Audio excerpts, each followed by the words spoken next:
Welcome once again to another edition of the Coach's Corner program. I'm Jeff Ruth, along with Harding boys basketball coach Jamie Pearson, and unfortunately, Harding girls basketball coach Corey White couldn't be with us today.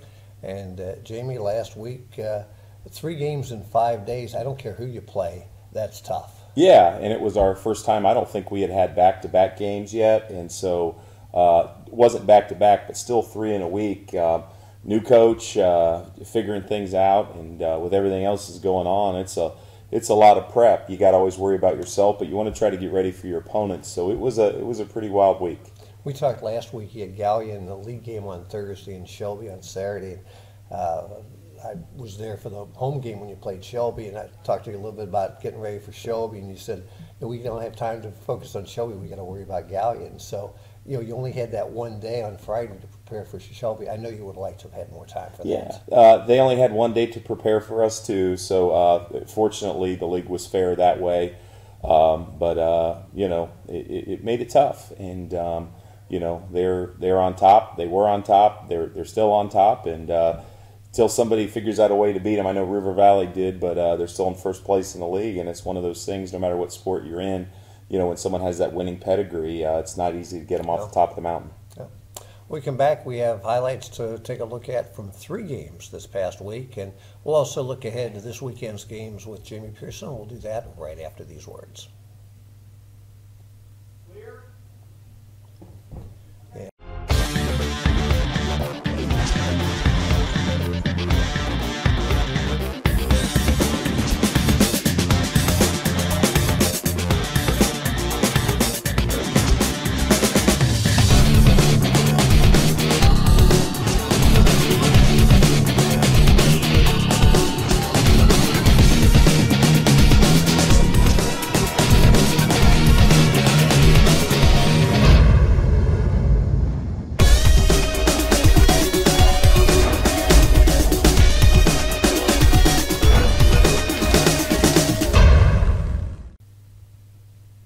Once again, back on the Coach's Corner program, talking with boys basketball coach Jamie Pearson.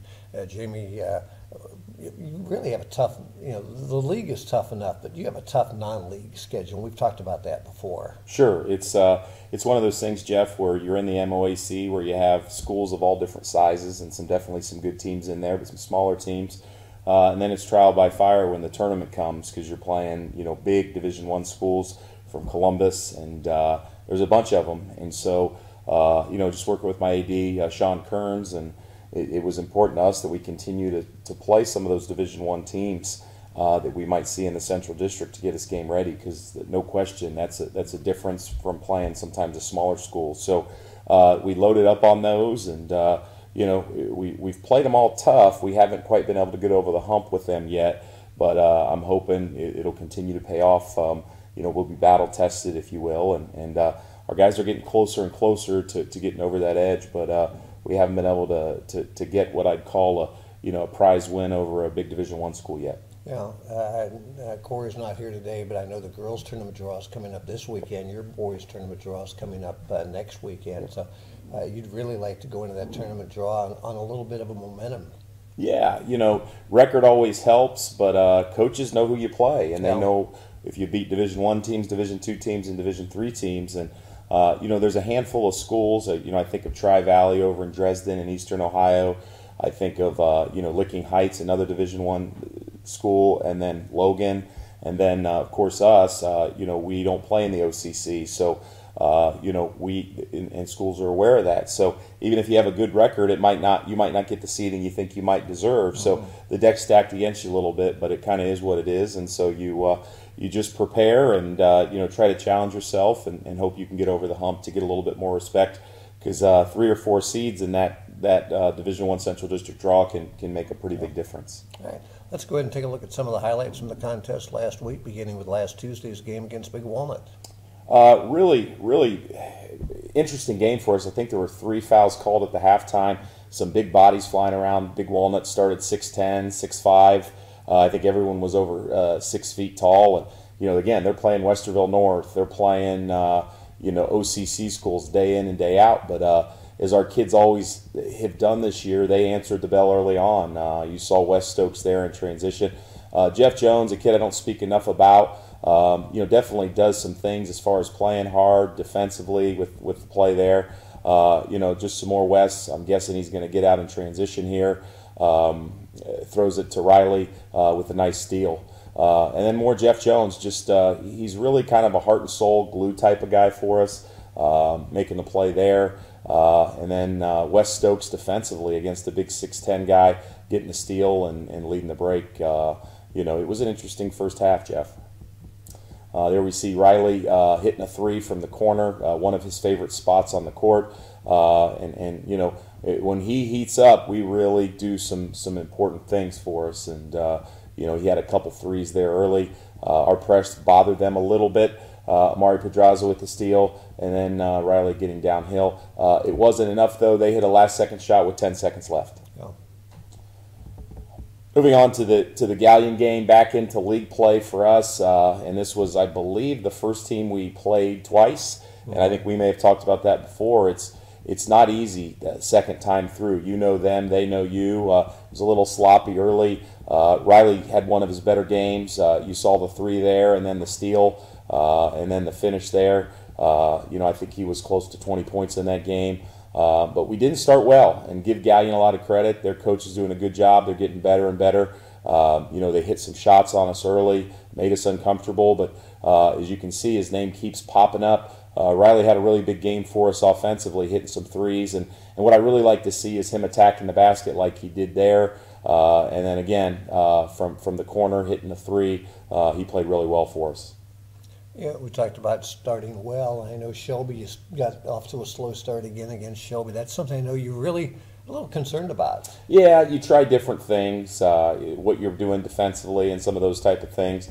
But, there's a lot of things to think about. We like to go up and down, but we also don't like to get in foul trouble. And sometimes when you press early, happened to us against River Valley, I think it was 6-1, and they were shooting the bonus in the first quarter, which isn't good for a coach. So, you just try to push the buttons, and on any given night, you don't know what's going to happen.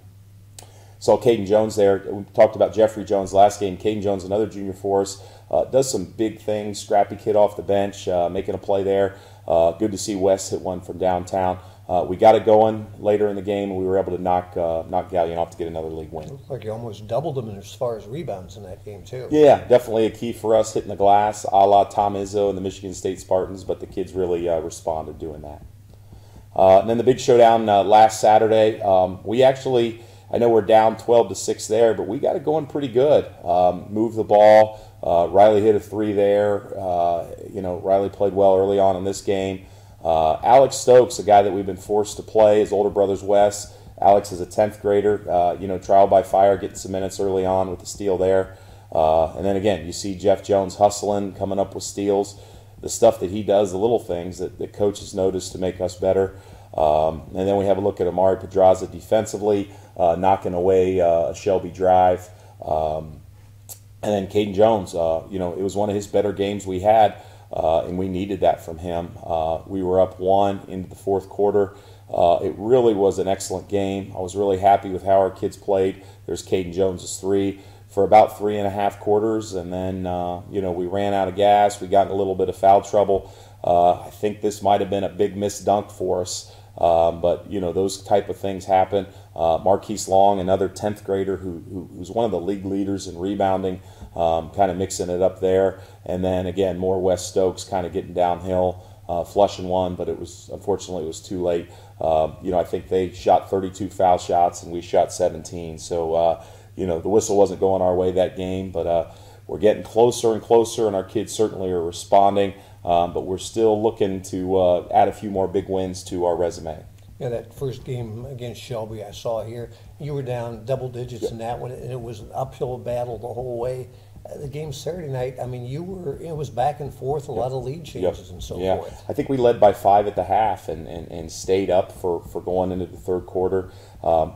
We've had, and I know everybody's battling some things, we've lost some really key players versus injury and then some other reasons. Even some of the best players in the league we've lost that are no longer playing for us. And so it's really made it tough for us to shuffle the deck and try to come up with a combination that works night in and night out. And as a coach, you're always hoping for that continuity. And then when you have pieces gone, whether it's an illness or an injury or or another reason. It just, you kind of start over from scratch, and definitely can make it challenging. Still good attitude, though, I take it in practice? Yeah, I mean, we're playing hard. We've lost a couple games by 10, and most of those games are misleading because it's fouling at the end. And if I had to say one thing that I'm most proud of from our guys is, we play hard every night. And, we've been in every single game that we've played.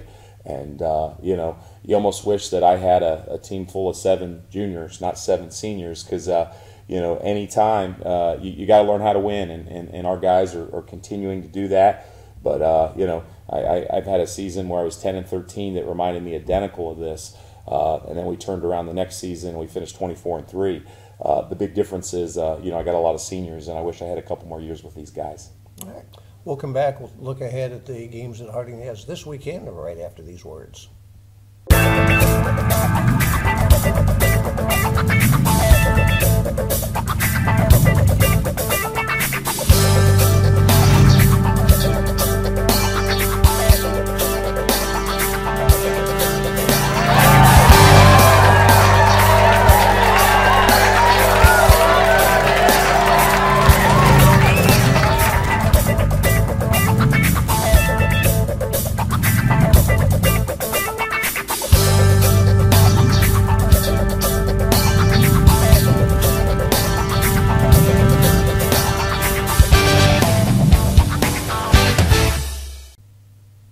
Once again, back on the Coach's Corner program, talking with boys basketball coach Jamie Pearson. Last week, 3 games. This week, you have 2 games, but they're literally back-to-back games. Yeah, another challenge for us. And, Friday's the league game, so all our eggs are in that basket. We're in second place in the league, but, you want to finish as strong as you can in the league, and you never know. Somebody upsets somebody else, and we're able to get another couple big wins down the road. It may throw us right back in there. But going non-conference Saturday, heading down to Marysville after we take on Highland Friday. Highland's they're hot. I think they're 4-4 in the league. They have a recent win over Pleasant. They beat Ontario recently, so definitely going to be a challenge for us. They have some nice players, and their coach does a good job. So just trying to get ready for them all week, and then maybe we'll get together Saturday morning and look at Marysville and see how we can best try to get a win there as well. Make it a little easier in the fact that you've already played them, but of course, they've already played you, so they know what you can do. But a little easier preparing for a team the second time around. It is, but like you said, they know about you. To me, that the benefit is we played them at their place, and so I really do feel like it is a little bit of an advantage second time through when you get to play somebody at home versus on the road. And so, I'm fortunate that we have Highland at our place, but they have some kids that can shoot the ball, and it's just trying to figure out the magic formula to give us an advantage. All right. Good luck to both games, and hopefully we'll have a couple of wins to talk about next week. Yeah, one game at a time, but we could really use a league win Friday and then just see what happens Saturday as we continue to get ready for that Central District tournament. Right, very good. Again, Corey White couldn't be with us this afternoon, but appreciate Jamie Pearson being on our program as always. That's going to wrap it up for this edition of the Coach's Corner program. For boys basketball coach Jamie Pearson, I'm Jeff Ruth.